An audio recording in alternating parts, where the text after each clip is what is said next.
Hello! I've learned everything there is to know about NES Tetris setups, and today I'm going to save you the time and trouble by telling you everything in one quick video.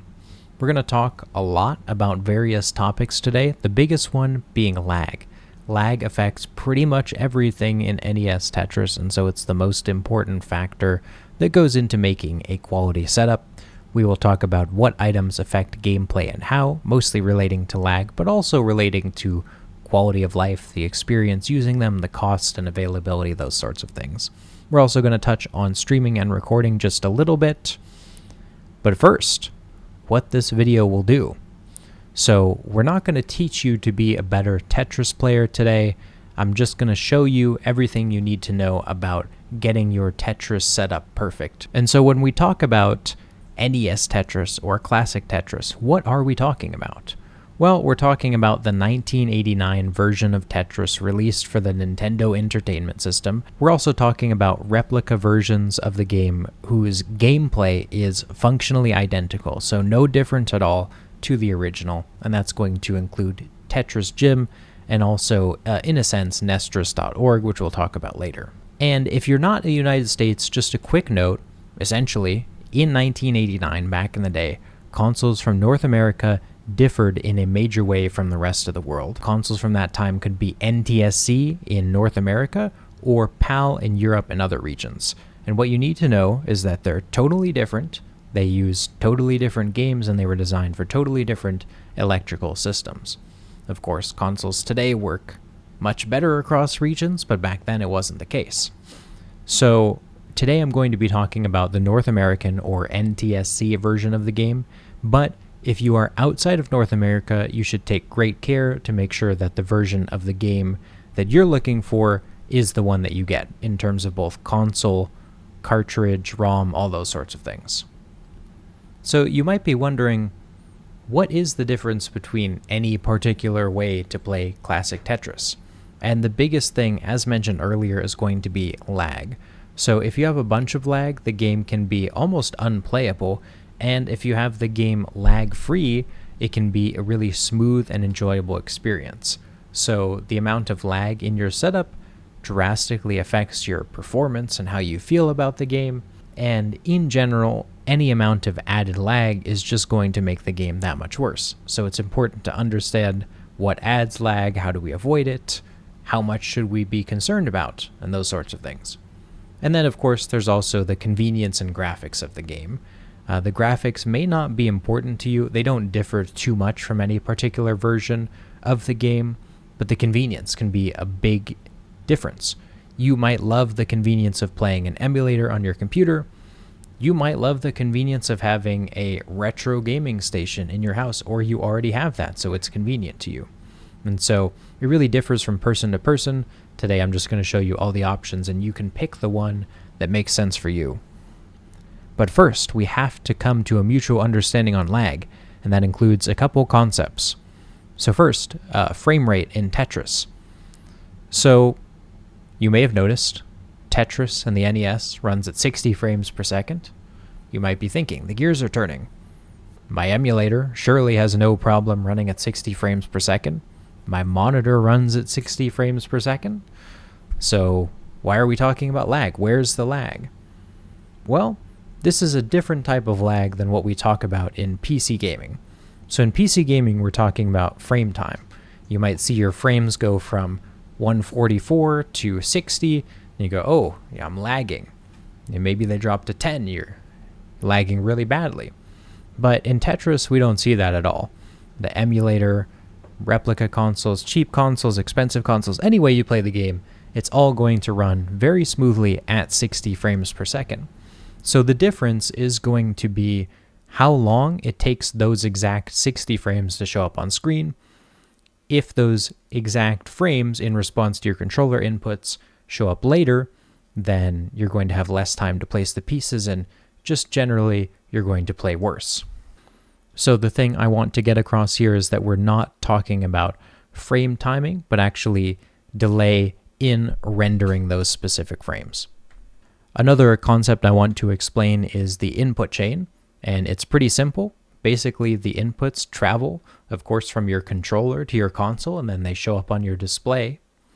But the thing about this chain is that nothing along the way can correct lag that was added in another step.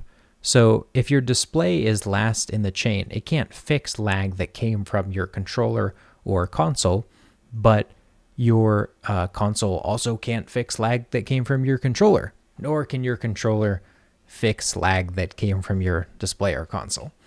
And so the important thing is not just eliminating lag in one aspect of our setup, but ideally eliminating lag in all aspects of our setup, or at least being conscious of the lag being added at each step so that we understand how that's affecting gameplay, and if we care or not, right? We might not care, and it's going to be important too to understand what's going on so we can say, oh yeah, that doesn't affect the way that I play the game. So let's talk about how much lag actually makes a difference in your gameplay. So we're going to be talking about milliseconds. One frame at 60 frames per second is about 16.6 milliseconds, as you can see here. And first, let's talk about 1 millisecond or sub-millisecond additions of lag. So you'll see a lot of people claim that their device adds 1 millisecond or less of lag, and I don't know how true those claims usually are. That's something that I would definitely want to verify independently or with other Tetris players or with some sort of test that other people have run. I wouldn't take the manufacturer at their word unless it's an extremely reputable product. It's difficult to make things that only add 1 millisecond of lag or less. But the truth is that we're talking about 1/16th of a frame at 60 frames per second. Does this affect your gameplay? If it's truly adding 1 millisecond of lag, no. It will not affect your gameplay under any circumstances, not even for 29 play. So continuing on, still talking about sub-frame timing, things that add 3 to 4 milliseconds of lag. For instance, the RetroTink 4K, an upscaler, supposedly adds about 4 milliseconds of lag. And if this is true, and you believe their claims, then 3 to 4 milliseconds is unlikely to affect your gameplay at all. There may be people that disagree with that, but I don't see a strong argument that it will affect your gameplay unless it gets cumulatively added with other significant sources of lag. Then it could make it a little bit worse. But if this was the only source of lag in your setup, I think you're totally good to go. So let's move on to talking about 1 frame of lag. So 1 frame of lag is actually going to make a significant difference. That's 16 milliseconds. And it's going to show up mostly at level 29 speeds in Tetris, but also a little bit at level 19 speeds. So think about it. Our playfield is 20 blocks high. At level 29 speeds, we actually only get 20 frames from the top of the board to the bottom of the board for pieces to fall. And so you can think if you're 1 frame behind, you are 5% behind. But that first frame is probably a lot more important than the last couple frames. So you might think that in terms of percentage that matters, you're far more than 5% behind. And of course, that's halved with level 19 speeds because the pieces take twice as long to fall. But you can still see that, especially if your gameplay is already marginal at that speeds, that it will make a difference to you to have 1 frame of lag. 1 frame of lag we'll get into later on. We'll talk about more what might add that. Typically, most commonly cited is that emulators add 1 frame of lag, and that's pretty accurate in my experience. Again, we'll get into that more later, but now moving on to things that add multiple frames of lag. Put it this way, not good. Not good. If something is adding multiple frames of lag, you're going to have a hard time playing at pretty much any significantly quick speed. If you have a long time to react, then you should be fine, but it's just going to make your Tetris much less enjoyable to play, and I recommend trying to move on as quickly as possible from something that's adding multiple frames of lag. So let's talk about what affects our gameplay specifically and how it affects our gameplay. Today I'm going to rate items in one of 4 categories: beginner, intermediate, advanced, and ascended. I don't want you to sleep on beginner. Beginner actually has a lot of great suggestions for people of nearly all skill levels, and so you might be thinking, well, I don't want something that's bad or something that I'm going to have to abandon quickly as I get better. and play a lot of Tetris. Not like that. I've got some suggestions that you may like, whether you're new to the game or have been playing for a while. So pay attention to beginner. However, intermediate, I recommend this category for players that play consistently on level 18, but not really level 19. Advanced, this is going to be a category of items that are all functionally equivalent to what you would play in a tournament. So again, that's what I would call lag-free. We're going to talk more about what counts as lag-free and what my exact definition of that is.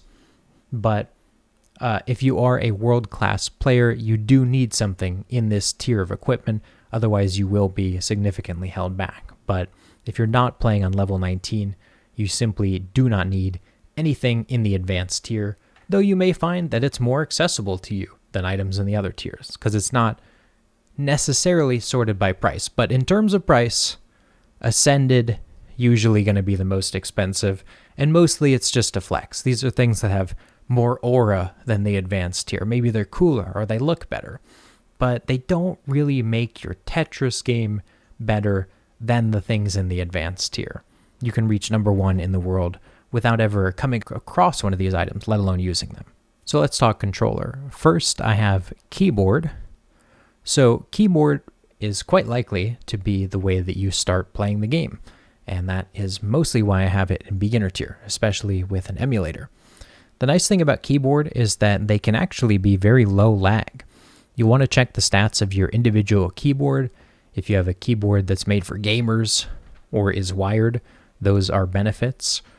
You also have standard operating system USB pull rate that can hold you back. Sometimes that's as slow as 8 milliseconds.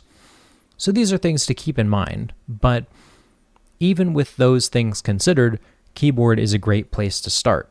It's very simple to set up with the emulator, and you can also set up to mimic an NES controller. So when you move on to an NES controller, if you plan to do so, then it feels pretty natural. So keyboards, they're customizable, they can be low lag, they're free if you already have one, and so they're a great option for a lot of players. Now, the one thing they're not great for is rolling. You can do rolling on a keyboard, it's been done, but even the people who do it don't particularly recommend it to others. So if you want to score well beyond 1 million consistently, then you'll want to move on at some point to an NES-style controller. For NES-style controllers, I put replica controllers in intermediate. They're not necessarily any worse than a regular NES controller. Regular NES controllers are kind of bad, and we'll talk more in a sec about that. I don't think that replica controllers are likely to have any input lag. Of course, there can always be one that's made so poorly that it's completely shocking and somehow adds a ton of input lag, but that doesn't seem to be the case in my experience. So replica controllers, they should be totally fine. If you prefer it to an NES controller, you should use it. You shouldn't think that it's holding you back in any way. But if you do go to a tournament, what you're going to see, it's pretty much all regular NES controllers. Are they good? No. Are they well built? No. Do they last? No. Do they have any positive qualities? Well, I guess you can roll on them, right? So that's good. But in general, they're not the best design. They are cheap. You can find them pretty cheap online in great abundance. I bought mine from GameStop online. You can find them locally. You can find them on eBay. And, what can I say? They get the job done. They're the developer-intended way to play the game. And last, but certainly not least, we have the padless NES controllers. So these are actually not out yet. This is just a prototype that's been given to some players, created by some of the top Tetris minds. They're working on it right now. And pretty much everything about it seems better than regular controllers. They use mechanical switches, so it's going to last longer. It's going to have a more consistent response. And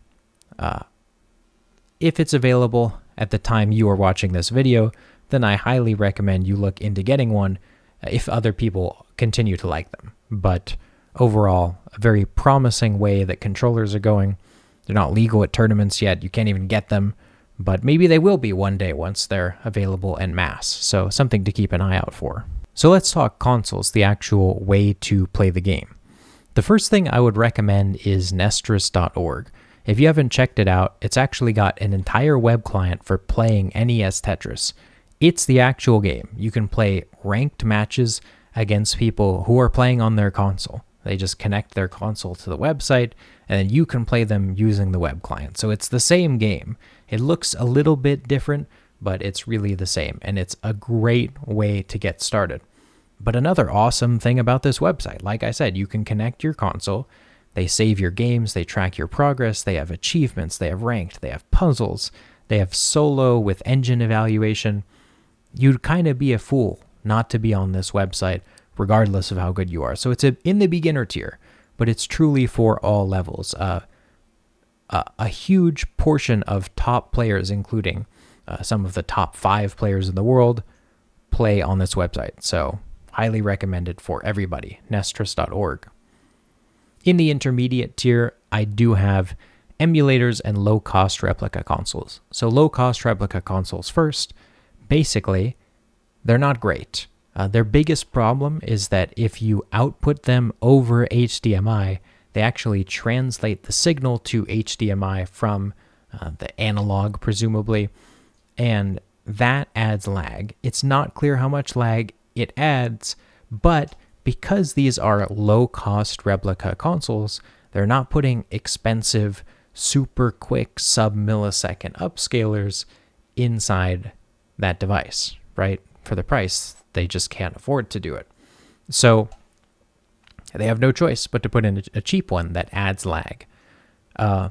If you output over analog, this is something that's debated within the community, but most people seem to think that they are equivalent to regular NES in terms of just operation. Do they run properly? Do they have additional lag? It doesn't seem like they do over analog have additional lag, but that's not something that's completely settled, and unless you're on a tight budget, I would generally recommend Away. But if you already have a CRT and you just want a really cheap console to get started, I think in that case, it could be an option for you, especially for those on a tight budget.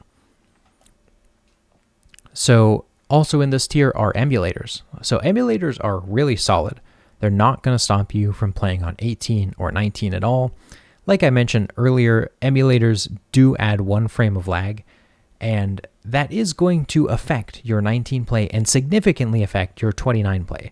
However, there are countless emulator max out players and beyond, so you shouldn't let this worry you, especially in the beginning stages or even the intermediate stages of your Tetris journey. The best emulator to get for classic Tetris would be Misen 2, and then specifically you want to turn the setting called Run Ahead to 1. That's going to help mitigate that 1 frame of lag that the emulator adds. It's a little complicated how it mitigates it. It doesn't entirely undo it, but I can personally speak to the fact that it is very, very close to our reference setup, the original NES plus CRT TV. So one final note on emulators is that you may see people playing other games really successfully with emulators and wonder, why is classic Tetris any different? Let me get there. So, for instance, I saw someone got a top 3 time this month in the original Super Mario Bros. On NES, one of the most popular, precise speedruns in the world, and I saw that they were running Misen, and I was like, wow, that's crazy. But when you think about it, it's not that crazy, because the Super Mario Bros. Game is a side-scroller. So everything that they need to see is on the screen way in advance of when they need that information. In Tetris, it really matters when you get information about both the next box and the piece at the top of the board. So it's not like a side scroller in that our ability to react to what's on screen as soon as we see it is a big deal, and so that's why you can account for that delay in a game like Super Mario Bros., but not in Tetris the same way. So in the advanced tier, we do have the original NES. So there's not too much to say. It is the developer-intended, lag-free way to play the game. And you may have been wondering and waiting for me to get to, what am I getting at when I say lag-free? Because sometimes you'll see people say that the NES, the original NES, the console that I'm talking about here in the advanced tier, they'll say it has 1 frame of lag. And so what are they saying there? Well, I don't really agree with that statement, and I don't think it makes sense in any relevant sense of the word. Because the original console connected to a CRT is, again, that is our reference setup. So regardless of how long the reference setup takes to put stuff on the screen, from my perspective, that's what you get when you go to a tournament. That is the lag-free setup. If there were something that could beat that, that's still not the same thing that you get when you go to a tournament. So even though we can't beat that reference setup, I don't even know that we would want to if it were possible, right? Because we'd be playing a slightly different game. So for those things being said, I want to clarify that when people say NES has 1 frame of lag, they are talking about some sort of grand ethereal sense of lag. In the great scheme of things, if you put an electron microscope up to it, if you put a slow motion camera, super high speed, you would somehow find the lag in there. But in other references, like when people say emulators have 1 frame of lag, they're talking about in reference to the original console. The original console is at speed X frames, whatever, and that the emulator is at speed X plus 1 frames. It takes 1 frame longer. So when you hear someone say original console has 1 frame of lag, emulator has 1 frame of lag, you might be inclined to go, wow, there's no difference between original console and emulator.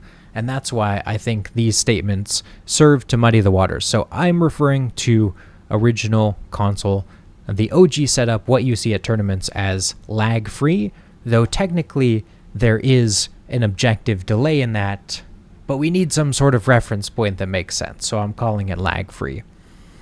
So enough about that. Our final ascended tier option is the FPGA, or Field Programmable Gate Array. So what is this? Basically, it's just a super accurate hardware emulator. And what is the difference between this and an original console? Well, basically, they have the ability to output lag-free over HDMI, which original console can only do over analog. Original console, of course, doesn't have HDMI and would need to be upscaled or translated in some way to get there.